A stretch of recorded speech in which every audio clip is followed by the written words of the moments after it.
I have followed many of the suggestions that you guys have made.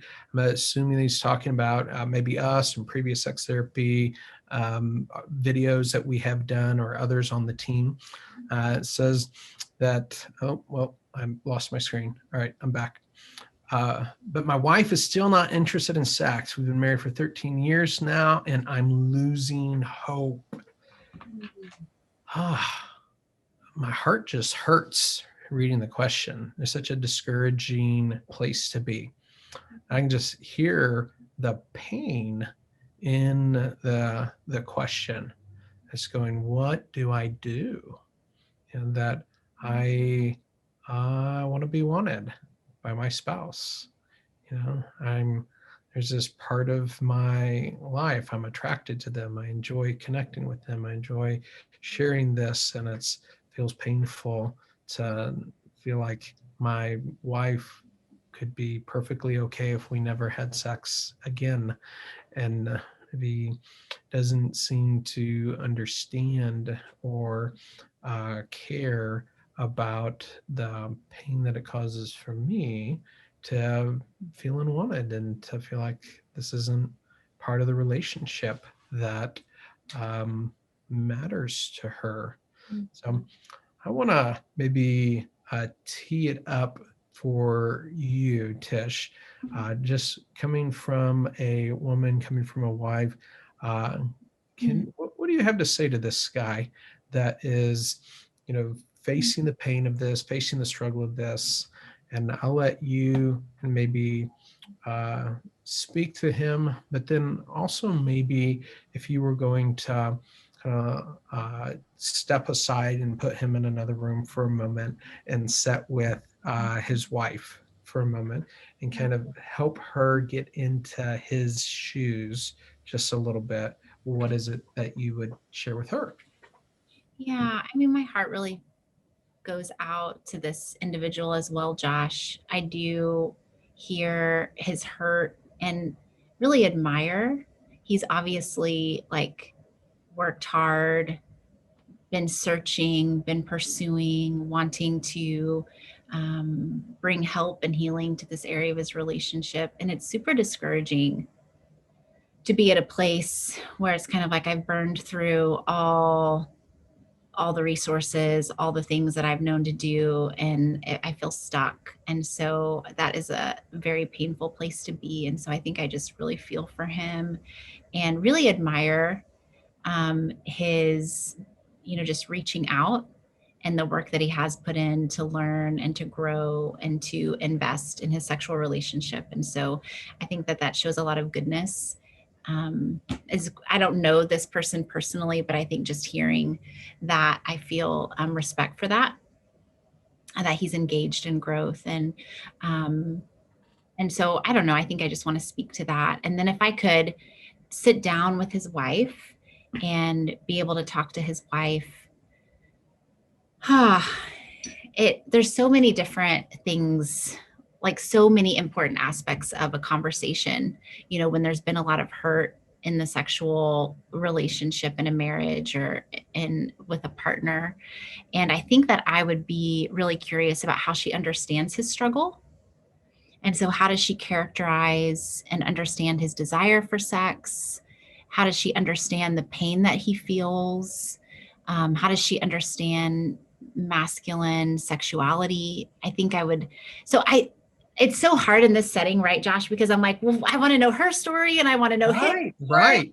And I'm gonna let you off the hook from speaking to that piece of it, because I think I want to speak to that piece of it, and I'll have a conversation with the husband around understanding where his wife may be coming from, and so maybe that'll kind of free you up from that piece of it, and instead maybe help her and maybe other wives that are out there kind of have some insight into kind of common maybe misunderstandings that women have about their husband's sex drive and desire, and that maybe can get in the way of their connection or cause them to have a skewed understanding of what their husband's desire for sex is about.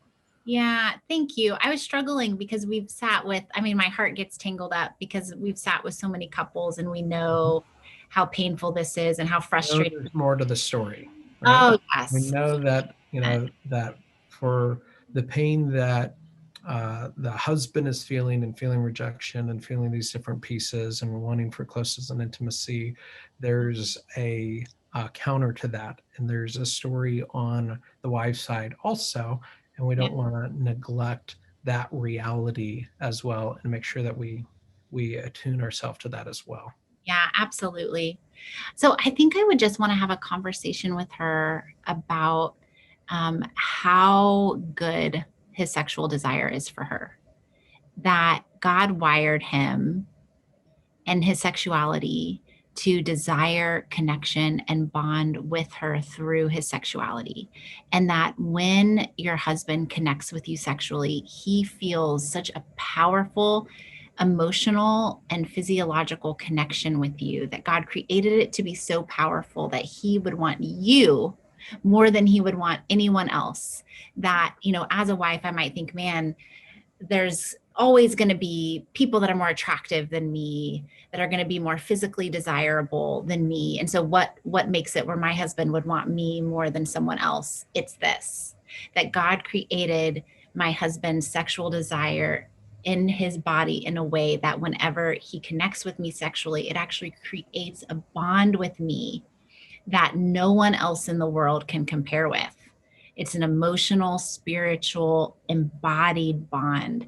And so I think I would really just want to hold that up and God's design for that, of like, it is such a good, godly way that your husband is created, and that God really designed it to be like to create resiliency and strength and security in your connection and in your bond with your husband. And so I think I would want to start there.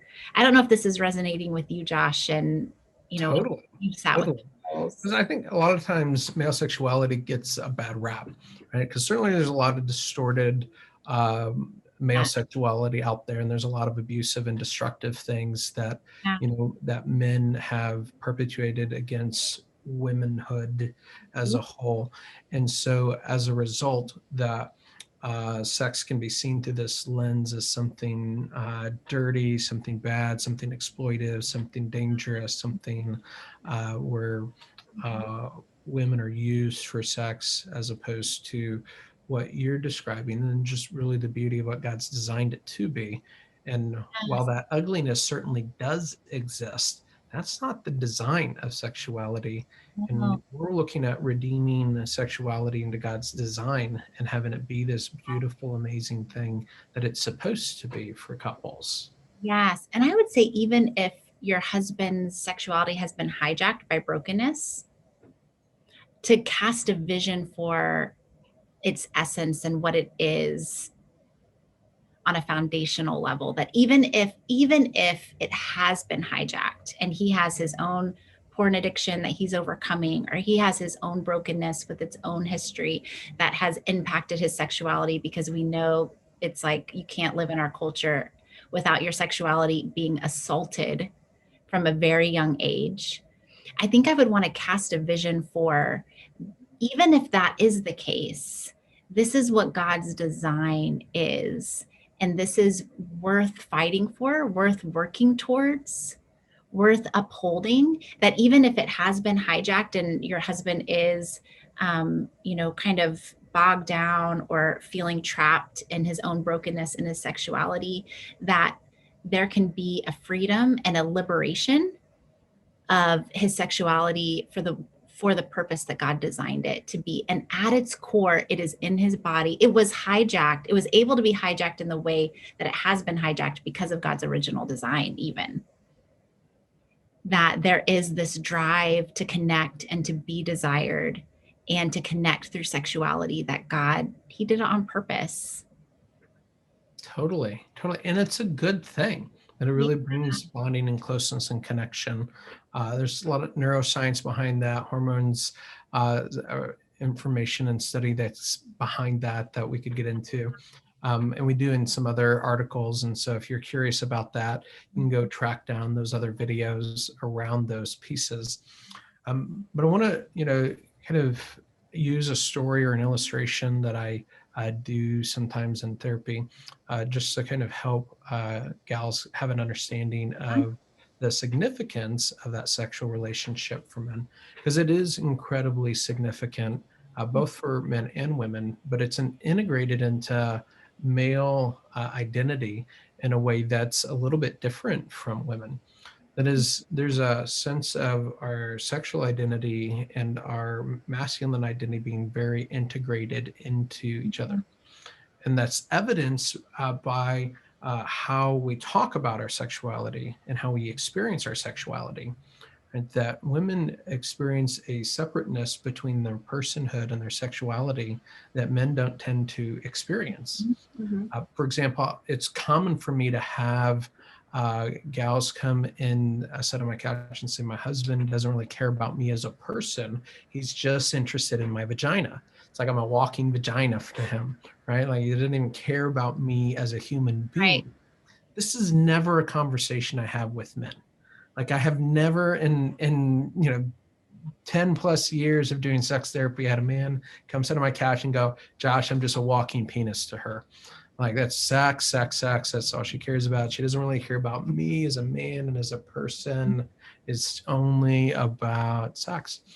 And the reason for that is for a man to be accepted sexually feels like an acceptance of his whole personhood, right? That there's a sense of identity of being wanted in the fullness of my masculinity and being wanted sexually, which is why the sex industry as an illicit industry is such a powerful force in our culture and a multi-billion-dollar industry out there, is because that sense of acceptance and affirmation that men look for through their sexuality is spoken to in a hollow and deceptive way through that industry. And what they really long for is that affirmation in a relationship with their spouse. And that's been hijacked. That very good and healthy part of how God designed them has been hijacked and monetized in an industry that's out to exploit that aspect, that is designed to be a very good motivator that drives connection in a relationship with a man and his wife, to be something that generates profit for those companies and is very destructive to marriages and family situations. So He's there's fired up as a mom of a son and as a wife and as a pastor's wife and walking with couples and families who are struggling. It like makes me so mad, the exploitive nature of the porn industry on masculine sexuality. It's so cruel. It like makes me angry. And I think there's a research study, and I can't recall the name of the study at this moment. I can look it up and we can post it in the comments later. But they did a research study of what is actually like what is the aspect of the porn experience that men are after. And they hooked men up to brain scans and showed them two different, one images of like erotic, kind of feminine bodies. And then like the other aspect, they showed them images of a woman's face that had desire on it. And across the board, it was shown that men's brains lit up, not with the images of like the female body parts, which I think is very much how masculine sexuality and even hijacked masculine sexuality is characterized. But what was really giving the like hits of dopamine and reward in the brain were the images of women's faces showing desire. And I think that it's so heartbreaking, because that's really, it's like porn generates a false experience of being desired and being affirmed.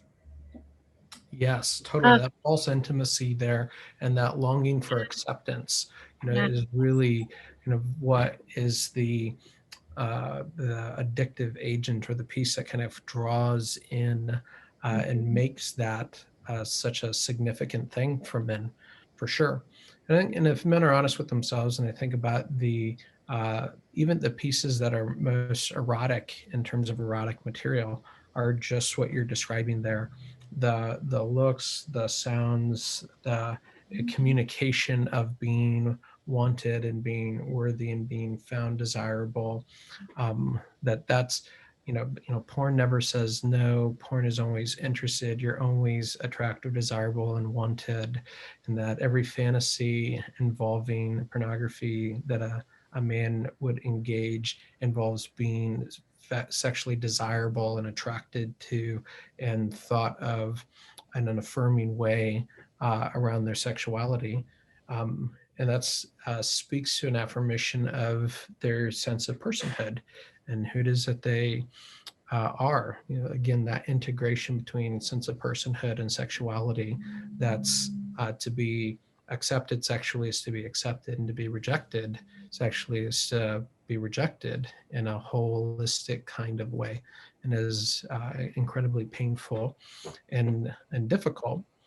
I use illustration sometimes with couples. Say, if a husband kind of received an anniversary card from his wife that said, "Honey, you are so amazing as a lover. You're so attractive. You're such a stud. That if you were dead, right, and brain dead, and being kept alive on a machine, but I could still have sex with you. I'd keep your body around just so I could keep having sex with you." Right? Husband going, "This is the nicest anniversary card I've ever received." So Put it sweet. on his wall at work or his locker. Like, "You're never going to believe what my wife said to me. I'm such a stud." Right? Right? Right? Yes. Not at all what wives would be get from that same message, right? Like, "Baby, if I love you so much and you're so hot and you're so attractive, and if we could never have another conversation as long as we live, but I could keep having sex with your body, I'd be okay with that." That didn't go over well. No, not so well. That wouldn't, Josh like gave that anniversary card to you, and that wouldn't be like just make your heart Twitter pate in that. So funny, Josh. I've heard you use this analogy. I wanted to test it out because it definitely illustrates your point. But we were doing at our church, just a 1-day seminar on healthy sexuality for couples. And so I ran it past my husband. I'm just like, "Babe, if I gave you this card, what would that be like?" And he's like, "That's flattering." I'm like, "What?" I'm like, "How?" You didn't believe it. You had to try it out. No, I shouldn't have doubted you. And I'm sharing it here because you let me share it with over 150, however many people were at our 1-day seminar. Would be okay with, because I really was. It's just so mind blowing. But because of the integration of a man's sexuality into his personhood, it feels very affirming and accepting to his whole person. Yeah, totally. And just the opposite of that, for gals, right? Mm-hmm. That if you were to kind of have that message from Josh that, I don't really need the whole conversation thing with you. Like, talking with you is not my favorite thing in this relationship. In fact, if we went the rest of our married life together and we never had another meaningful conversation with each other, never, dialogued and shared deeply from our hearts with each other, I would really be okay with that. I know it's important to you, but I just don't need that part of our relationship. That's not really all that important to me. And I could do without it. In fact, it's really a nuisance sometimes. I'm feeling angry with him later. He's going to be like, "Why are you angry?" I'm like, "It's because Josh made me imagine you did something that really made me mad." Right? That'd be crushing to you. It would be crushing. And that's exactly how husbands experience it on the other side when wives communicate unknowingly, not knowing the impact that they have on their husbands, that, you're just such a great dad and such, just enjoy our relationship and so much. But this whole sex thing, I don't really need that as part of our relationship. It's Yeah. just not that, it's not the same for me as with you. It's not as important to me. And I mean, I could totally be okay if we never had sex again. We're just, and sometimes wives unknowingly like say it like they're giving a compliment, right? They're like, I just love you that much. Like, and a man's brain is going, huh? Like, what? It's so sad. Huh? And I think like when I think about wives who say that, I think that I feel really sad because they are not understanding the potential that their own sexuality has to feel connective in the same way that I've sat with husbands that are like, Tish, I don't really do emotions. I'm trying to get them to have Yes. emotional communication for the purpose of, connection and repairing hurt. Oceans. They're like, I don't want to do that. Why like would I want to do that? anything but emotions. Anything but emotions. Like emotional communication sounds like waterboarding. What are you saying to me? And it's not that they don't have emotions, it's just that they have not experienced the power of their emotions to feel fulfilling and connective in the relationship. Totally. And I think that is the same and we're making generalizations. Yeah, I want to mention it could be flip flopped. 20 Definitely. Absolutely can. There's exceptions to it.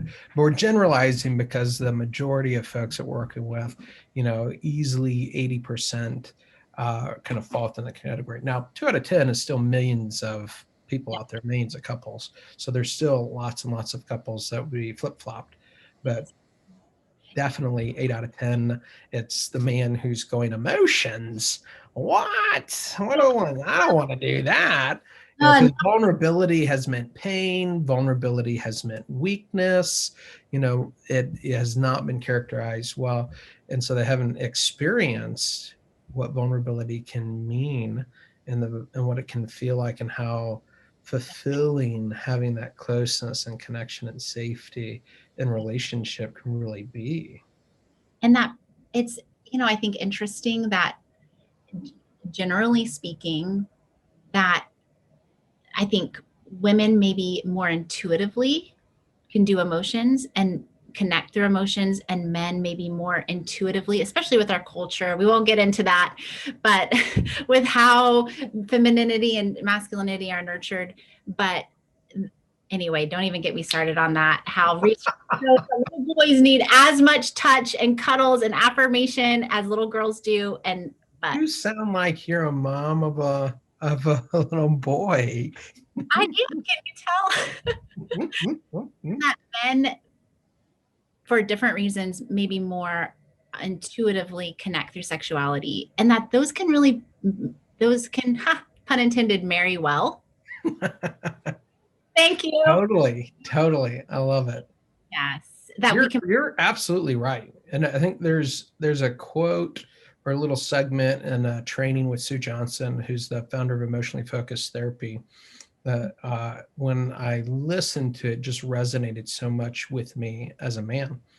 And she was talking about sex as a bonding activity for men, which of course we know, and all the neuroscience and endocrinology and all of it kind of supports that and says that, and all the brain studies and on and on and on, right? But thinking about the cultural aspects of what nurturing touch kind of looks like, and the reality that in a romantic and kind of sexual setting is the only culturally approved kind of way that a man can receive nurturing touch. I hate that. It makes me. I hate that for men because Yeah, they're touch deprived, which is what's right, making their hunger for sexual touch so big, so loud. right. So much of that larger need for nurturance Yeah. gets channeled into sex when what is uh, longed for is so much bigger than just sex. But there's this larger need for nurturance and physical touch and connection that is culturally communicated to be weak, soft. That's how women are. It's to be female and feminine instead of masculine, to need nurturance, to need tenderness, to need physical touch, and that those things aren't masculine, right? That and so because we're told Mhm. that we're not allowed to acknowledge those aspects of our personhood and those felt needs that we have, except in sexual terms. And so it's the only context where we can be caressed, that we can be touched tenderly, that we can be engaged in a nurturing sort of way and feel like it's acceptable to let that in and receive that or to pursue that or to ask for that or engage that is in the bedroom. And so all of that need gets channeled into kind of sexual expression, which also means to be rejected in that sense feels like a rejection of the only way that I have in order to have that kind of closeness and connection and care and nurturance. And so it feels like such a huge blow to have that one way I'm allowed to receive that to be shot down and to not be valued. And it feels like such a global rejection. Isn't that sad? And it sets Totally. up couples for this vicious cycle that because of all the that you're mentioning, especially cultural norms and how masculinity is nurtured growing up and what's acceptable to want and to need, then you get into a relationship and you feel deprived because you're as a man, your needs for nurturing, your needs for touch are the same as women, to be affirmed and reassured, to feel connected. And so then you come into marriage feeling deprived. And so then all of that need, the need is big, and the need is really Mhm. what's just the pathway to sexuality can meet. So then they come in with this big need and it overwhelms feminine sexual energy of like, Mhm. whoa, it feels dehumanizing. It feels Mhm. objectifying. It feels like it's never enough. He's never happy. He's never pleased. And then it tends to shut down feminine sexuality. And it's like, well, I don't want to touch him because every time he touches me, he wants sex. Totally. I don't even want to smile at him because if I smile at him, he's going to think that's an invitation to rip my clothes off and to, roll around on the floor naked together. And so I have to give him steady doses of scowls to make sure that there's no miscommunication there. It's so sad. And that it's very likely that anytime he's like physically close to you, that comes in because he's been so deprived for so long. Mhm. But then Mhm. like there's not education, there's not communication. Couples go into marriage and they don't know this. And so then the deprivation continues. Mhm. It is a perfect There's scenario. resentment and anger, Yes. And on both sides. yes. And then they both need coping ways to cope, ways they have Mhm. something with their pain and it's not safe to bring it to the relationship.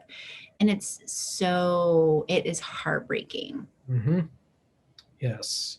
Mm. If you're watching this, you may notice just in the dialogue that we've seen this once or twice. It Yeah. may sound like this is not the first time we've gotten this question or seen these scenarios. And I know say questions, people are going, was there a question in there somewhere? You have to go back like a long way. We're going to get through approximately 1.5 questions because we don't have Tori here to herd us. Apologizing in the comments. I promise I'll be. We're just putting it out there right now. Tori's not here to herd us around. And so it's hard to say rather we'll get to more than a single question or You not. see Josh and I here alone again, and you'll know it's because Tori will not allow it. But it's so true. And it's just such a reality of unwinding that cycle is a common part of sex therapy. That when folks come in and desire disorders, our low sexual desire is the presenting issue, it's super common for us to find this cycle behind that. There can be other things also. It's not the only thing. It's not 100% of the time, but I'd say very frequently when we're working with couples, low desire has this cycle kind of running behind it in a way that's created a lot of pain and disconnect for the couple in their relationship. And so, which brings me full circle back around to the conversation that I want to have with a husband in this scenario, to go, that there's a really good chance that there's elements of this dialogue that Tish and I have been having, behind what's going on for your wife in that situation. Now, I have sat with enough couples and sat with enough wives in my office, and they've come in for sex therapy or marriage counseling and are trying to work through these things, to know that there are things on the other side. You say, no, I asked my wife. Maybe then, but when I hear that, when I sit down and make some space, I oftentimes hear, oh, it's a loaded question. Every time when I have answered that question or tried to answer that question, it becomes such a painful thing that I just don't even go there. And because it doesn't feel like a genuine question, it feels like when I start to share what's getting in the way, it just turns into this fight and fiasco and disaster. And I don't need that. That's not helpful. And so I'm so guarded that I'm not even willing to engage that dialogue because of how conversations go. And a lot of times it is not sex related, meaning that husband will come and go, I don't understand why there's, this sexual difficulty and disconnect. And when we get into asking the questions and kind of understanding where their wife's coming from, there's this whole disaster in the relationship in terms of a lack of safety, that of things that we can't talk about, that are creating this pain and disconnect. And the husband is all ears to talk about sex, but there's all these other unresolved conflicts and points of pain and disconnection and difficulties that they're having. And he doesn't want to talk about those pieces. He just wants to talk about sex and can't understand why a wife isn't willing to engage, or he's trying to romance her, and trying to do all the right things and try to check all the boxes in order to kind of get her interested in sex, when what her heart needs in order to be open to that is to talk about the struggle that they're having with their kiddo and their parenting disconnect, or to talk through kind of the pain felt around a financial decision that was created all sorts of stress and pain for their life that they weren't on the same page about, and now we can't talk about, or the relationship that he has with his mother, where there's a emotional intimacy there that she doesn't experience with him, and that creates a lot of pain and lack of safety kind of in the relationship. And so there's all these other conversations that are not sex related, but are totally impacting their sex life and the openness to engaging sexually. And so one of the things that we know as sex therapists is that very often things that are contributing to what's happening or not happening in the bedroom have a lot more to do with things happening outside the bedroom than what's happening inside the bedroom, and that we can't address and make progress inside the bedroom without dealing with the stuff outside the bedroom. And that's something that men have a hard time with. We struggle with because we compartmentalize a lot more than women do typically. And so we're like, what does that have to do with? That's outside the bedroom door. Like, yes, one thing at a time. One thing at a time. That's insane. What does that have to do with what's going on in here?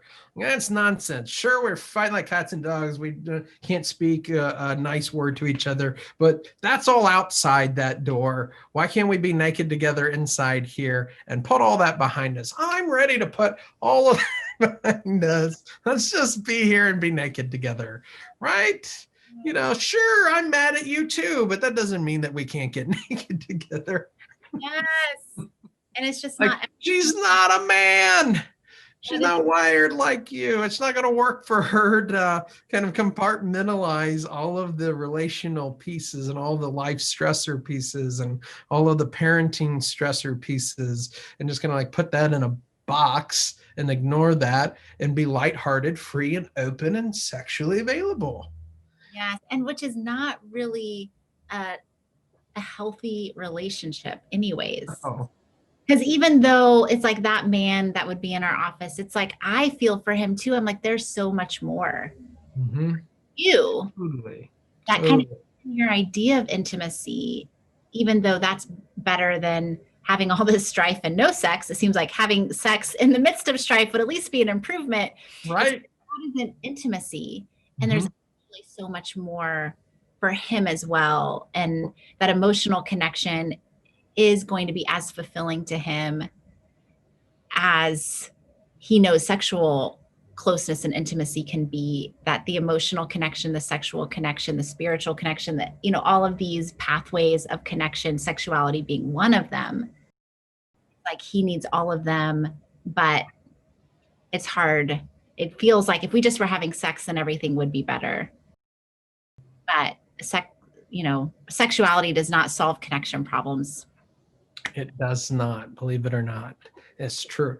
And though, some people get kind of confused, like, what about those couples, that, they're have great sexual chemistry and they're terrible for each other and they fight like cats and dogs and they can't get along at all. And they got this, great sexual chemistry. And then, how do you account for that? And that's a real thing. That's a reality that's out there and just speaks to the power that a good sexual connection has in a relationship and being able to help folks bond and connect.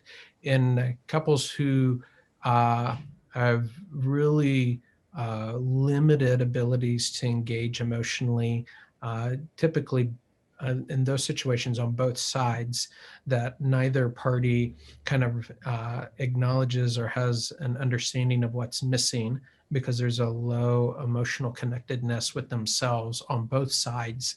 And so the only place that they feel close and connected and bonded is when they're connecting physically. And so that oxytocin flood and connection and the tenderness that they share with each other when they're connecting sexually is where the one place in the world where they feel emotionally close and connected. And so they're both on this kind of yo-yo, instead of just the husband being in that place who's looking to sex to feel close and connected and bonded. When the wife has, because of her own experiences of life, have her in that same place, that's where you see those couples that are emotionally unavailable for each other anywhere except for in the bedroom. And that's where they feel close and connected. Which I feel like that couple, so if you think of like different pathways of connection, emotional, spiritual, physical, intellectual, it's like that couple could look at a couple who struggles sexually, but has an incredible intellectual connection. And they're like, how in the world do they make that work? Like, how can a relationship survive that there's one pathway that's really open that is enough to keep the relationship together, but it's still just a part of the whole that God would have. Yeah, it's enough to keep them together, but it still leaves something lacking and unfulfilling. Yeah. There's still a emptiness to it, a disconnect from it that, is there because it's not whole in the way that God designed the whole package to connect in all of these different places in the relationship.